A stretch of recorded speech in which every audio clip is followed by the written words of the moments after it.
கல்லூரி மாணவர்களை தொடர்ந்து முறுக்கு மீசை, காதில் கடுக்கன் அணியக்கூடாது என்பது உள்ளிட்ட 11 விதிமுறைகளை வகுத்து மேல்நிலைப்பள்ளி மாணவர்களுக்கு பள்ளிக்கல்வித்துறை உத்தரவிட்டுள்ளது.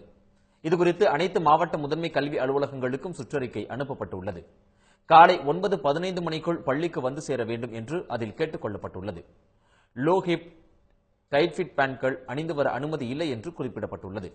அரைக்கை சட்டை மட்டுமே அணிய வேண்டும் என்றும், சட்டையை இறுக்கமாக அணியக்கூடாது என்றும் அறிவுறுத்தப்பட்டுள்ளது.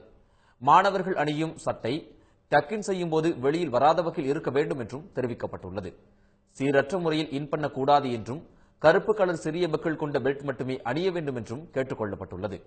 கை கால்களில் நகங்களையும் தலைமுடி சரியான முறையிலும் வெட்டப்பட வேண்டும் என்றும் அறிவுறுத்தப்பட்டுள்ளது. மேல் உதட்டை தாண்டாதவாறு மீசை இருப்பது அவசியம். முறுக்கு மீசை வைத்திருந்தால் கடும் நடவடிக்கை பாயும். கைகளில் ரப்பர் பேண்ட், கயிறு, கம்மல், கடுக்கன், செயின் போன்றவற்றை அணிந்து வரக்கூடாது என்றும்